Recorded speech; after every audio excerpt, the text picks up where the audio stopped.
برادرها چی سود از منی های دسه روزه نه این دنیا نه آن دنیا با فرمانی من تونست برادرها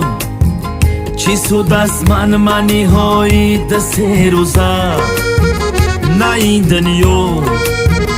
نه آن دنیا با فرمانی من تونست